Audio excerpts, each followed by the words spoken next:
Assalamualaikum warahmatullahi wabarakatuh. Perkenalkan, kami dari kelompok 3 yang beranggotakan Amar Huzafa dan saya sendiri Muhammad Adam Ilyasa.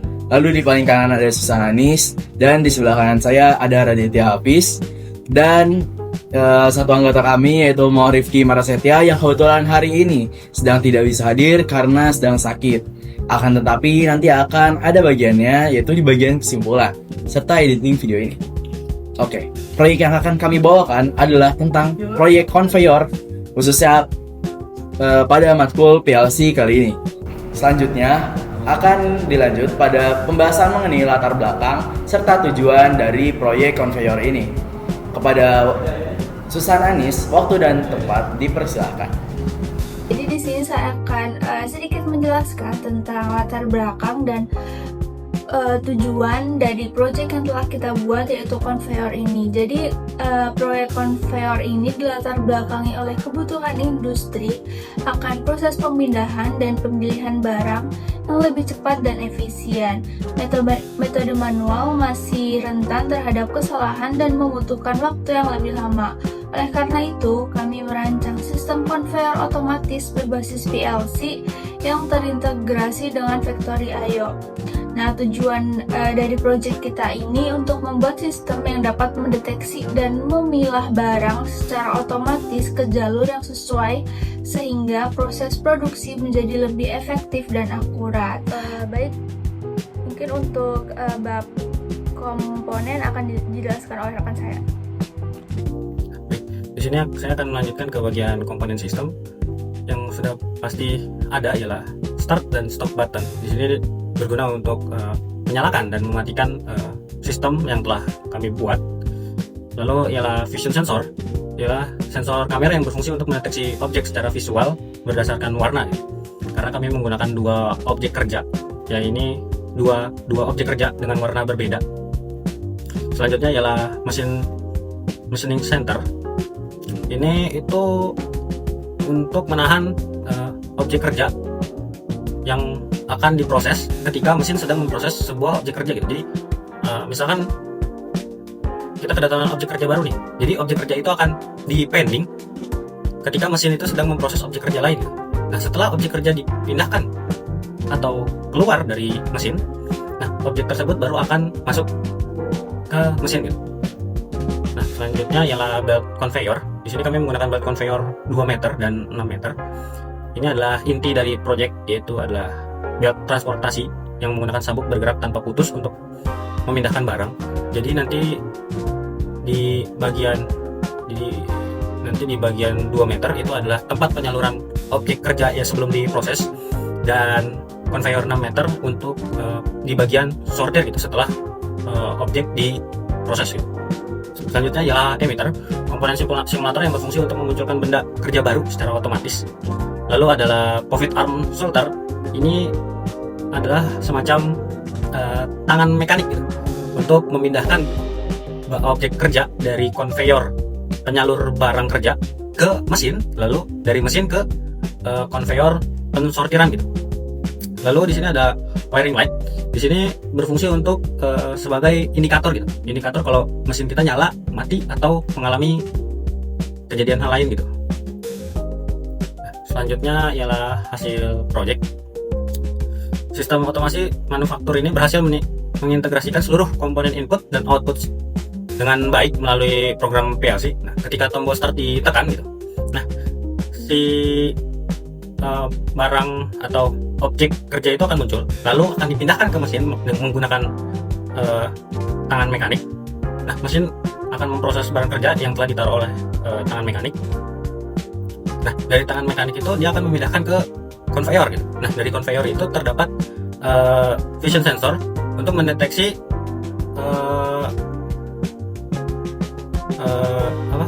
mendeteksi barang tersebut objek warna inikah atau warna yang lain gitu. Nah,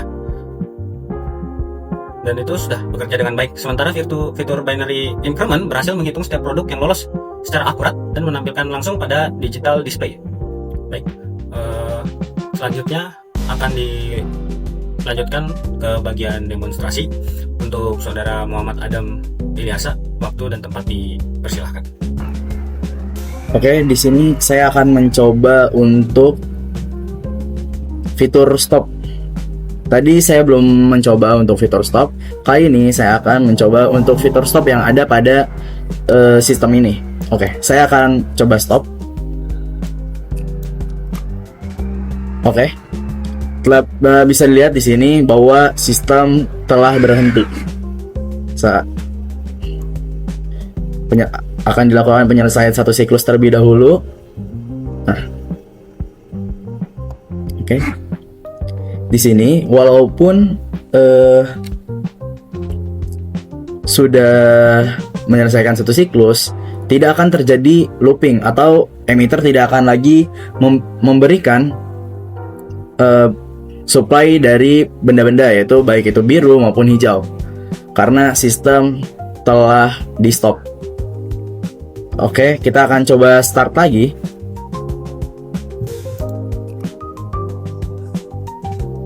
Maaf, agak sedikit lebih ditekan. Oke. Nah, di sini saya akan mencoba emergency button. Apakah benar-benar bekerja? Oke. Di sini bisa terlihat bahwa mesin itu berbeda dengan stop. Stop itu akan berhenti ketika siklus telah berakhir. Akan tetapi kalau kita menekan emergency button, maka sistem akan berhenti walaupun siklus belum berakhir. Tentu ini akan menjadi sistem yang menyelamatkan jika memang ada suatu hal-hal yang tidak diinginkan nantinya, karena sistem akan benar-benar berhenti. Oke, itu saja tambahannya. Terima kasih. Oke, di sini saya akan menjelaskan tentang CS programmernya pada project conveyor PLC. Nah, di sini kita lihat dulu pada rang 0. Di sini ada tombol start dan tombol stop. Nah, di sini saya memakai rangkaian self folding agar pada conveyor nanti dia itu bakal selalu ngelooping dari starter rangnya gitu. Nah, kemudian di sini itu ada lampu ya, ada lampu buat ditaruh pada alamat ini, nanti akan ditaruh di warning lampnya gitu. Nanti ada di IO Factory-nya ada 4 warning lamp. Itu mengindikasikan bahwa program conveyor itu sedang berjalan. Nah, masuk ke rang 1 di sini ada alamat 100.10, D itu mengambil dari atas ya. Nah, di bawahnya ini ada conveyor 2M. Nah, ini kan nanti start ya, misalkan dia start gitu. Coba kita start coba. Ini misalkan kita start. Nah, gini. Oh ya, kenapa kita stopnya pakai open coil gini? Sorry, pakai open coil gini. Karena di factory IO-nya sendiri itu button stop adalah normally close gitu. Nah, sedangkan kalau misalkan di sini normally close, di IO factory-nya juga normally close, itu bukan normally open pada logikanya. Jadi itu tidak bisa digunakan. Jadi stop di sini itu sebagai normally open. Maksudnya gini, ini gini. Dan di sini kalau kita menggunakan open, kalau ditekan itu kan 1, kalau nggak ditekan 0. Nah, tapi ini mengikuti apa yang ada di IO factory-nya. IO factory kalau nggak ditekan itu 1, kalau ditekan itu jadi 0 nanti. Pada button stopnya, khusus pada button stopnya itu di IO factory. Maka kami menggunakan normally open di sini.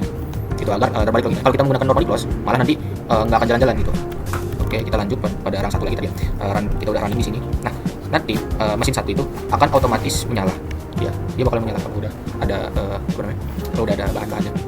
Nah, selektor ini begitu, Pak. Selektor ini jika dia bernilai 1 nantinya, maka barang-barangnya itu bakal mengantri gitu. Mengantri dalam maksudnya gimana? Mengantri itu nggak bertumpuk jadi kayak satu gitu. Nah, kalau selektor ini bernilai 0, maka dia akan numpuk nanti barang-barangnya karena conveyor tetap jalan dan emitter tetap menghasilkan barang gitu. Kayak di sini, emitter itu untuk menghasilkan barangnya kalau di IO factory. Nah, lanjut di ini mesin center start, itu mesin yang mesin tangan robotnya gitu yang membawa bahan baku untuk diproses di mesin. Nah, lanjut di sini ada vision. Di sini itu vision sensor. ini ada vision sensor 1, vision sensor 2, yang dimana dia itu tugasnya sebagai memilah barang, dia itu warna merah, dia itu warna hijau atau warna biru. Nah nanti misalkan dia warna merah ataupun hijau, dia akan diseleksi di vision sensor ini, melalui vision sensor ini. Kita memakai scaffolding juga, scaffolding ditambah timer, yang dimana misalkan kalau timernya habis, maka ini scaffolding ini bakal terputus gitu. Berguna juga pada pivot ini, misalkan terdeteksi warna hijau misalkan. Nah dia itu jadi nantinya pivot belt itu yang yang tangan gerak ke kanan, pokoknya untuk menghalangi benda. Jadi dia masuk ke sektor penyimpanan. Ini pivot, kita kayak pivot ya, tangan pivot arm gitu. Jadi misalkan dia terdeteksi hijau, dia akan mengaktifkan pivot 1 selama timernya ini gitu. Nah misalkan timernya ini habis, maka tangannya itu pivot arm itu bakal kembali lagi ke seperti semula gitu. Sama seperti ini juga ya, sama ini bedanya di sensor yang kita settingnya aja nanti di factory IO nya itu mau ininya vision sensor satunya hijau atau biru terserah. Tapi kami udah setting sih di ini vision sensor 1 itu biru, vision sensor 2 itu hijau warnanya, warna barangnya, warna bahan bakunya. Nah lanjut lagi di sini. Nah ini 108 ini diambil dari alamat yang di atas, vision sensor 1 dan vision sensor 2. Yang dimana dia itu akan menjalankan conveyor 6 berdasarkan berdasarkan waktu pada timer yang ada di atas misalkan ini. Ini kan tadi udah saya bilang ya, kalau kami ini sudah sepakat di vision sensor 2. Vision sensor 2 itu mendeteksi warna bahannya itu hijau. Nah, misalkan kalau warna barang hijau, maka dalam 100 milisekund ini dia pivot belt akan terbuka dan conveyor 6 ini bakal tetap berjalan dan akan masuk ke dalam binary increment, yang dimana itu akan menambah. Jadi nanti di efek juga ada display, jadi display untuk melihat berapa barang yang sudah kita produksi gitu. Nah, sudah sampai sini, nanti mereka itu bakal looping lagi gitu. Jadi satu barang diproses dulu, sudah selesai diproses baru dideteksi oleh sensor di warna apa, kemudian dipisahkan. Nah kemudian akan ada emitter itu akan memberikan barang lagi gitu. Tergantung selektor kita milih apa. Kalau selektor kita milih 0 nih nggak diapa-apain, berarti dia barangnya bakalan menumpuk. Nah, misalkan selektor kita milih 1, maka barangnya bakalan nggak menumpuk gitu, nanti satu-satu dia diprosesnya gitu. Oke, selanjutnya akan didemonstrasikan factory IO nya oleh saudara Adam. Saat ini kita telah memasuki tahap terakhir dari proyek conveyor, yaitu tahap demonstrasi pada aplikasi Factory IO. Saya akan mulai yang pertama untuk menekan tombol start terlebih dahulu untuk menjalankan mesin ini. Oke, saya akan menekan tombol start. Di sini emitter akan mengeluarkan kotak yang ini bersifat random, bisa berwarna hijau ataupun biru. Oke, setelah emitter dan conveyor 2 meter ini berjalan, maka mesin akan menyala. Dan dalam keadaan ini, mesin dalam kondisi sibuk. Oke, saat ini mesin dalam proses. Setelah ini akan ada sensor yang mendeteksi apakah barang ini berwarna hijau ataupun biru. Oke, di sini sensor mendeteksi barang berwarna hijau, maka untuk barang berwarna hijau sesuai diagram ladder, belt kedua akan mengarahkannya atau menyortirnya. Oke, kebetulan karena random, jadi kita tunggu sampai nantinya berwarna biru. Sistem akan terus mengulang ini karena di sini dapat kita lihat bahwa adanya self holding, yaitu untuk keadaan running atau mesin dalam keadaan menyala. Oke, barang berwarna hijau akan didetect oleh sensor yang akan terlihat di sini.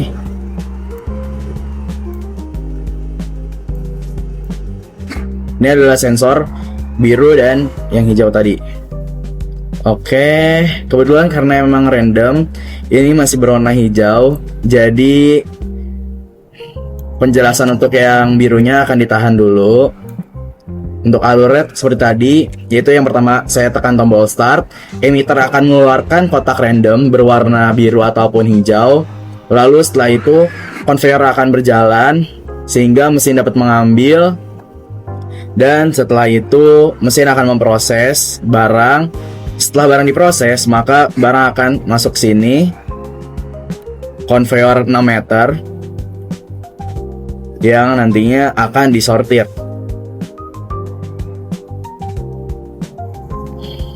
Saya akan percepat karena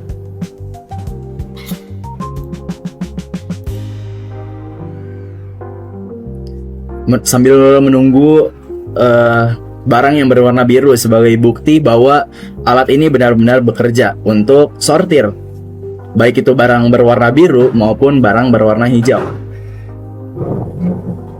Oke, di sini udah mulai nih muncul pemeran utamanya, yaitu si barang berwarna biru. Oke, barang berwarna biru saat ini sedang diproses di mesin. Saat barang diproses, maka mesin dalam keadaan busy ataupun sibuk.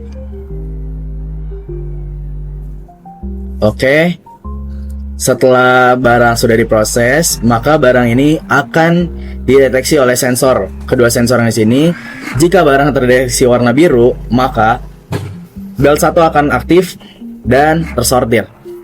Oke, sekian untuk demonstrasi dari proyek conveyor khususnya pada matokali PLC pada aplikasi Factory.io.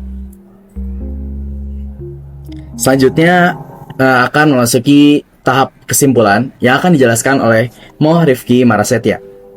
Baik, sekarang kita masuk pada bagian akhir, yaitu bagian kesimpulan. Melalui proyek PLC ini, kami berhasil membuktikan bahwasannya sistem pemilahan barang ini, pemilahan barang secara otomatis ini, yang berbasis PLC, ini dapat bekerja secara akurat. Poin pentingnya yang kami dapat garis bawahi atau kami sampaikan di sini adalah terkait efisiensi dan juga kendali, terkait efisiensi dan juga kontrol. Yang mana ini meminimalkan peran manual atau pengaturan secara manual, yang mana kita tidak hanya menekan resiko human error, tetapi juga mendapatkan kemudahan untuk monitoring secara penuh melalui atau lewat HMI. Kami optimis bahwasanya simulasi yang kami demokan ini atau kami demokan tadi itu adalah fondasi yang sangat kokoh, yang mana sangat potensial sekali untuk mengimplementasikan pada skala manufaktur yang nyata. Mungkin sekian untuk kesimpulan yang dapat kami sampaikan. Boleh dilanjutkan. Sekian presentasi dari kami mengenai proyek conveyor pada matkul PLC kali ini. Ada baik dan buruknya, mohon diterima dan dimaafkan. Wassalamualaikum warahmatullahi wabarakatuh.